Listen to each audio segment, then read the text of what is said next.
but Mr. Widemouth persisted until I gave in. The room in question had no furniture or wallpaper. Its only distinguishing feature was a window opposite the doorway. Mr. Widemouth darted across the room and gave the window a firm push, flinging it open. He then beckoned me to look out at the ground below.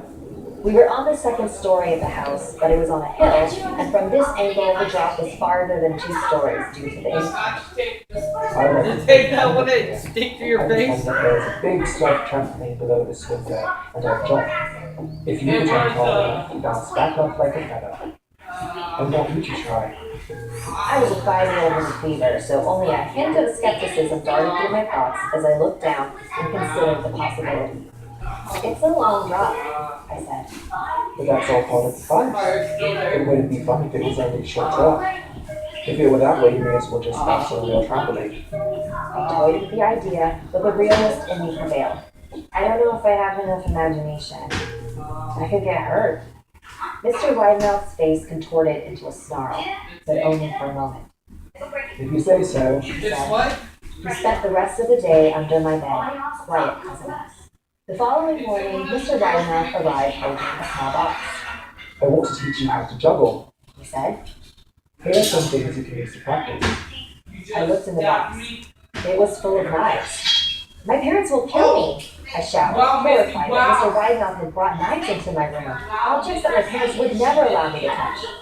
Mr. Widemouth frowned. It's fun to juggle with these. I want you to try it. I pushed the box away. Knives aren't safe to just throw in the air. Mr. Widemouth's frown deepened into a scowl. He took the box of knives and slid under my bed, remaining there the rest of the day. I began to wonder how often he was under me. I started having trouble sleeping after that. Mr. Widemouth often woke me up at night, saying he put a real trampoline under the window, a big one that I couldn't see in the dark. I always declined and tried to go back to sleep, but Mr. Widemouth persisted. Sometimes he stayed by my side until early in the morning, encouraging me to jump. He wasn't so fun to play with anymore. My mother came to me one morning and told me I had her permission to walk around outside. She thought the fresh air would be good for me, especially after being confined to my room for so long. Ecstatic, I put on my sneakers and trotted out to the back porch, yearning for the feeling of sun on my face. Mr. Widemouth was waiting for me.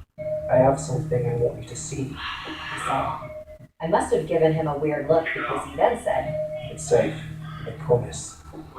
I followed him to the beginning of a deer trail which ran through the woods behind the house. This is an important path. He explained. I've had a lot of friends about your age. When they were ready, I took them down this path to a special place. You aren't ready yet, but one day, I hope to take you there. I returned to the house, wondering what kind of place lay beyond that trail. 2 weeks after I met Mr. Widemouth, the last load of our things had been packed into a moving truck. I considered telling Mr. Widemouth that I would be leaving, but even at 5 years old, I was beginning to suspect that perhaps the creature's intentions were not to my benefit, despite when he said otherwise. For this reason, I decided to keep my departure a secret. My father and I were in the truck at 4 a.m. I saw Mr. Widemouth's silhouette in my bedroom window.